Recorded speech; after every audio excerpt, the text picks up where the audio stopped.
started out on my back porch on James Island, actually. It was a 10 by 8. And I started growing flowers on my back porch while I was working at a plant nursery. And I started taking my plants and selling them at farmers markets. And I was doing like 5 farmers markets a week. And just kind of working in the industry and learning everything that I could. And I was given the opportunity to move up here and expand my operation. And back in 2017, I joined Keep Georgetown Beautiful. And I just put my heart and everything else into it, and really started helping, engage with the city and do some good beautification projects. So a lot of the planters we see on Front Street and things like that was you? Yes, that is me. Yeah. Grown, designed, installed, and maintained by me. I'm down there 3 days a week, Monday, Wednesday, Friday. Oh, you still do it? Yes. Even though you're doing this now? Yeah. Oh, okay. Yeah, absolutely. I do all the planters and stuff on Front Street. If it has color, I did it.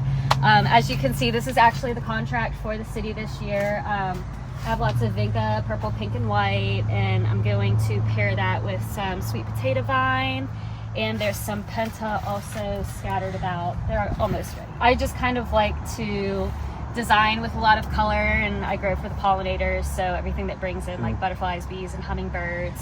I like to plant that in the city, and you can actually walk through Front Street and see hummingbirds and honeybees, and it's really that nice. is cool. Well, Front Street looks great. So thank you for what you've done and what you're doing. Yeah, absolutely. Now you're here on South Island Road. Tell us about this place. Yes, sir. Okay, so I signed a 5-year lease back in September 1st to be here and start a plant nursery.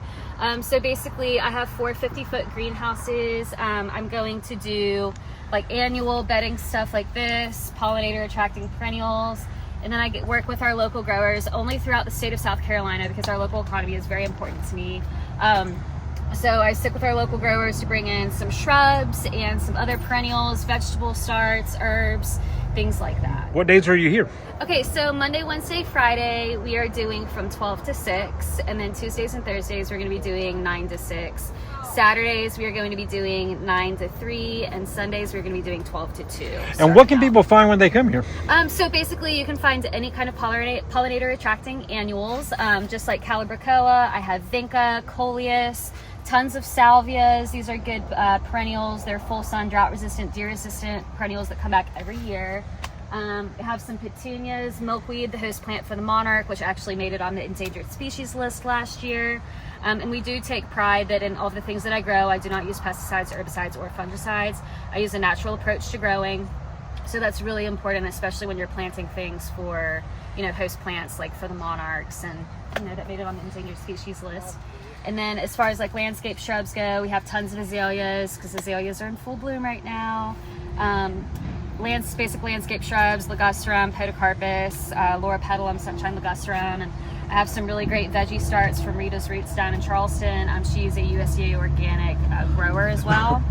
And yeah, that is about it as far as what we're growing right now. So what's it been like since you've been here? Everything's been really good. I've actually had a lot of really great support from the community, and like from the bottom of my heart, I can't say thank you enough. Like literally, I started this pipe dream when 9 years ago. I had no clue what would be to the caliber of what it is right now. So I'm very proud of myself, and I really I love, helping out the community and making sure everything's beautiful and just putting the best foot forward. And everything we see here is you? You've done this all by yourself? Yeah. So, wow. Well, thankfully, I have my mom. Okay. My mom, she helped me plant like a lot of these plugs. But as far as like watering and stuff goes and growing, I've done this pretty much by myself.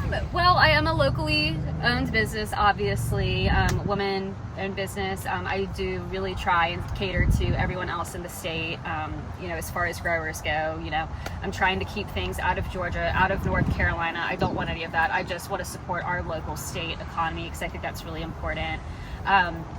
And like I said, something that really is important to me is using a natural approach to growing, no pesticides, herbicides, or fungicides, because we're really starting to do a lot of damage to our local ecosystems. We're losing, local insect species, our native birds, things like that. So I think it's really important to kind of get back to our roots, use beneficial insect species to kind of combat issues in the greenhouses, and just try and keep things locally, because when you start getting things shipped in from other states, you bring pests and you bring other funguses, and that's kind of when problems arise. And if you have a plant that sits in a box truck, you know, for 3 to 5 days, you don't get that already acclimated plant to our local temperature.